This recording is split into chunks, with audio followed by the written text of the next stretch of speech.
டேய், போன கிறிஸ்மஸ்க்கு வாங்கினதே நிறையா இருக்குடா. அதுக்காட்டியும் அடுத்த கிறிஸ்மஸ் வந்துருச்சு. என்னடா கிஃப்ட் எல்லாம் அப்படியே இருக்கா? அப்ப செலவு மிச்சம் தானே உனக்கு? இல்லடா, கடன். போன வருஷம் வாங்கின கடனே நிறையா இருக்கு. அதுக்காட்டியும் அடுத்த கிறிஸ்மஸ் வந்துருச்சு. டேய், என் பொண்டாட்டி தினங்களும் என்கிட்ட சண்டை போட்டுட்டே இருக்கா. அவளை கண்ட்ரோல் பண்றதுக்கு ஏதாவது ஒரு வழி இருந்தா சொல்லுடா. ரொம்ப சிம்பிள்ரா. அவளோட வீக் பாயிண்ட் என்னன்னு கண்டுபிடி. நீ வேறடா, நான் அவகிட்ட ஒரு வீக் பாயிண்ட் கண்டுபிடிக்கிறதுக்குள்ள அவ என்கிட்ட 1008 வீக் பாயிண்ட் கண்டுபிடிச்சு அது வழியா என்கிட்ட சண்டை போட்டுட்டு இருக்கா. என் நிலைமை யாருக்குமே வரக்கூடாது.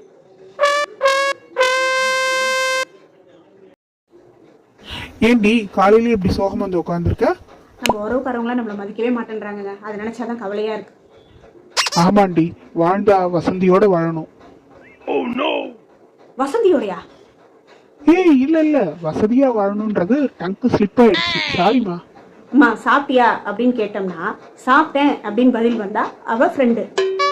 என் மேல ரொம்ப தான் அக்கறை உங்களுக்கு அப்படின்னு சொன்னா அவ காதலி. இப்ப இது மட்டும்தான் குறைச்சல் அப்படின்னு சொன்னா அவ தாங்க மனைவி. இவ்வளவுதான் வித்தியாசம். ஏங்க, நான் ஒண்ணு கேட்பேன், நீங்க சொல்லணும், பதில் சொல்லணும். என்னடி கேளு. மழைக்கும் மனைவிக்கும் ஒரு ஒத்துமை இருக்கு. என்னன்னு சொல்லுங்க பாப்போம். ஒத்துமையா? நீ சொல்லு, அப்புறம் நான் சொல்றேன். மழை ஊர் மக்கள் தவிச்ச வாய்க்கு தண்ணி கொடுக்கும். மனைவி புருஷன் தவிச்ச வாய்க்கு தண்ணி கொடுக்கும். இப்ப நீங்க சொல்லுங்க பாப்போம்.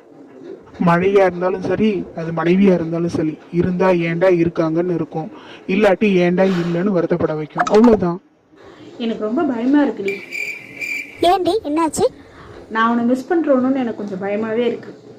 ஏன் ஏமாத்துறானா உன்ன? அதெல்லாம் இல்லடி, அவன் என் மேல ரொம்ப பாசமாவே இருக்கான். நான் என்ன சொன்னாலும் செய்யறான். அப்புறம் என்னதாண்டி உனக்கு பிரச்சனை? இல்ல, அவன் பொண்டாட்டி கூட ரொம்ப நெருக்கமா இருக்கான். அதை நினைச்சாதான் எனக்கு கொஞ்சம் பயமா இருக்கு. டேய் மச்சான், இந்த பெஞ்சல் புயல் வந்து ஆணா பெண்ணா? பெண்ணா இருக்கும்னு நினைக்கிறேன்டா. இல்லடா, அது கண்டிப்பா ஆண் தான். எப்படிடா சொல்ற? ஏன்னா அது பாண்டிச்சேரி போய் மட்டையா இருக்குல்ல, அதனால கண்டிப்பா அது ஆண் தான். டேய் மச்சான், நேற்று எங்க வீட்டுல திருடன் நுழைஞ்சிட்டான்டா. புடிச்சியாடா அவனை? நானா?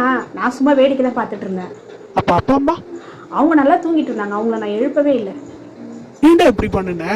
அதுவா, எங்க அம்மா அப்பா வச்சிருக்கிற காசை நானும் இத்தனை வருஷமா தேடி தேடி பார்த்துருக்கேன். என்னாலேயே எடுக்க முடியல. இவன் இன்னைக்கு வந்து என்னத்தை எடுத்துட போறான் அப்படின்ட்டு தான் சைலண்டா வேடிக்கை பார்த்துட்டு இருந்தேன்.